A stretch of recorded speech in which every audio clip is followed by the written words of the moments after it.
अगर आपको मैथ से डर लगता है और इसी वजह से आपको लगता है कि गवर्नमेंट जॉब आपके लिए नहीं है, तो आज की वीडियो आपके लिए बहुत काम की है क्योंकि गवर्नमेंट सेक्टर में हर नौकरी के लिए मैथ्स जरूरी नहीं होती। कई ऐसी अच्छी गवर्नमेंट जॉब्स हैं जहां general knowledge, language, subject knowledge, law, current affairs और दूसरी स्किल ज़्यादा मायने रखती है। इनमें कई पोस्ट पर सैलरी 50,000 या उससे ज़्यादा भी हो सकती है। हेलो फ्रेंड्स, मैं हूं सुदर्शन प्रकाश और आप देख रहे हैं यूट्यूब चैनल गुरु चकाचक।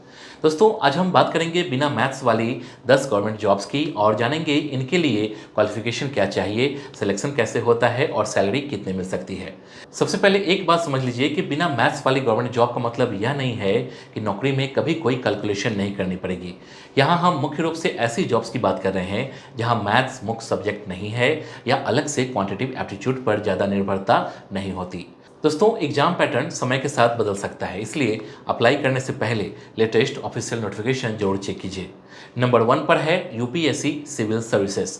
अगर आपका सपना आईएएस, आईपीएस, आईएफएस या दूसरी सिविल सर्विसेज में जाने का है, तो मैथ्स कमजोर होने के कारण सपना छोड़ने की जरूरत नहीं है।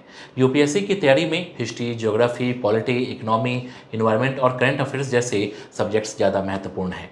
हालांकि प्रीलिम्स के सीसेट पेपर्स में बेसिक न्यूमेरेसी और डेटा इंटरप्रिटेशन के क्वेश्चंस होते हैं, इसलिए इसे पूरी तरह बिना मैथ्स वाली परीक्षा नहीं कह सकते। लेकिन सीसेट क्वालिफाइंग होता है। ग्रेजुएशन के बाद आप इसके लिए अप्लाई कर सकते हैं। कई सिविल सर्विसेज पोस्ट की शुरुआती बेसिक पे 56,100 होती है और इसके साथ अलाउंसेज भी मिलते हैं।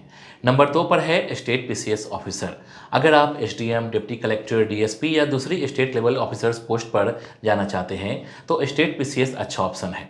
अलग अलग स्टेट्स में पब्लिक सर्विस कमीशन इसके लिए एग्जाम्स कराती है। इसमें general studies, current affairs, history, geography, polity और स्टेट जनरल नॉलेज महत्वपूर्ण होते हैं। हालांकि कुछ स्टेट्स के एग्जाम में बेसिक न्यूमेरिकल एबिलिटी के क्वेश्चंस आ सकते हैं, इसलिए अपने स्टेट का लेटेस्ट सिलेबस जरूर चेक कीजिए।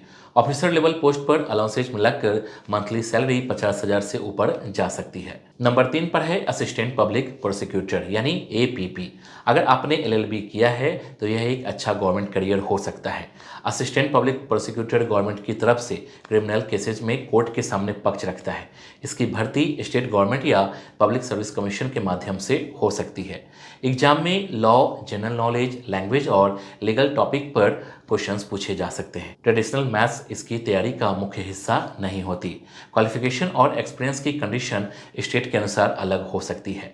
कई जगह अलाउंसेज के साथ सैलरी 50,000 से ज़्यादा हो सकती है। नंबर 4 पर है गवर्नमेंट कॉलेज असिस्टेंट प्रोफेसर। अगर किसी सब्जेक्ट पर आपकी अच्छी पकड़ है और टीचिंग में करियर बनाना चाहते हैं, तो असिस्टेंट प्रोफेसर बेहतरीन ऑप्शन है। इसके लिए संबंधित सब्जेक्ट में पोस्ट ग्रेजुएशन और निर्धारित एलिजिबिलिटी जैसे नेट, सेट, एसएलईटी या नियमों के अनुसार पीएचडी की जरूरत हो सकती है। अगर आपका subject Hindi, English, history, political science या सोशियोलॉजी है, तो सिलेक्शन में आपके सब्जेक्ट नॉलेज की अहम भूमिका होती है। कई गवर्नमेंट कॉलेजेज और यूनिवर्सिटीज में असिस्टेंट प्रोफेसर की बेसिक पे 57,700 से शुरू हो सकती है, जिसके साथ एप्लीकेबल अलाउंसेज भी मिलते हैं। नंबर 5 पर है गवर्नमेंट स्कूल पीजीटी टीचर।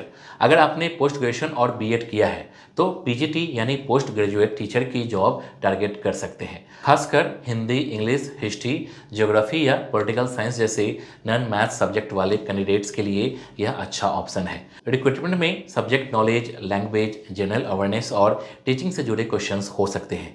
कुछ एग्जाम्स में बेसिक न्यूमेरिकल एबिलिटी भी शामिल हो सकती है, इसलिए सिलेबस जरूर देखिए। सेंट्रल गवर्नमेंट से जुड़े कुछ पीजीटी पोस्ट में बेसिक पे 47,500 से शुरू होती है और अलाउंसेस जोड़ने पर ग्रॉस सैलरी 50,000 से ऊपर जा सकती है। नंबर 6 है जुडिशियल सर्विसेज यानी सिविल जज। अगर आपने एलएलबी किया है और जज बनना चाहते हैं, तो जुडिशियल सर्विसेज शानदार करियर ऑप्शन है। अलग अलग स्टेट्स में सिविल जज की भर्ती के लिए एग्जाम होता है। इसमें constitution, civil law, criminal law, evidence, contract, language और दूसरे लीगल सब्जेक्ट्स महत्वपूर्ण होते हैं। मैथ्स आमतौर पर इसकी मुख्य तैयारी का हिस्सा नहीं होती।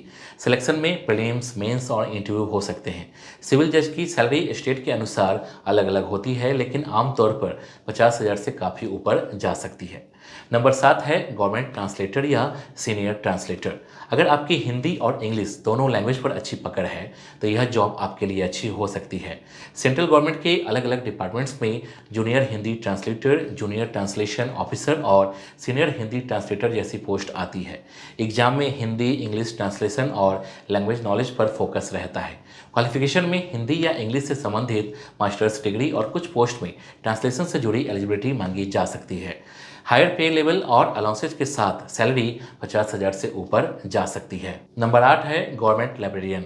गवर्नमेंट स्कूल, कॉलेजेज, यूनिवर्सिटीज और दूसरे इंस्टीट्यूट्स में लाइब्रेरियन की वैकेंसीज आती है। इसके लिए लाइब्रेरी साइंस से संबंधित डिग्री या पोस्ट ग्रेजुएशन की जरूरत पोस्ट के अनुसार हो सकती है। सिलेक्शन में library science, general knowledge, language और कंप्यूटर नॉलेज जैसे सब्जेक्ट्स पूछे जा सकते हैं। कई लाइब्रेरियन भर्तियों में मैथ्स मुख्य सब्जेक्ट नहीं होता। Higher level government librarian post में अलाउंसेज के साथ सैलरी 50,000 से ऊपर हो सकती है। हालांकि एंट्री लेवल पोस्ट में सैलरी कम भी हो सकती है। नंबर 9 है गवर्नमेंट लॉ ऑफिसर या लीगल ऑफिसर। अगर आपने लॉ की पढ़ाई की है तो गवर्नमेंट डिपार्टमेंट्स और पब्लिक सेक्टर ऑर्गेनाइजेशन में लीगल ऑफिसर जैसी पोस्ट के लिए अप्लाई कर सकते हैं। इनका काम लीगल डॉक्यूमेंट्स देखना, डिपार्टमेंट को लीगल एडवाइस देना और केसेस से संबंधित वर्क हैंडल करना होता है। सिलेक्शन में law, constitution, legal awareness, general knowledge और इंटरव्यू महत्वपूर्ण हो सकते हैं।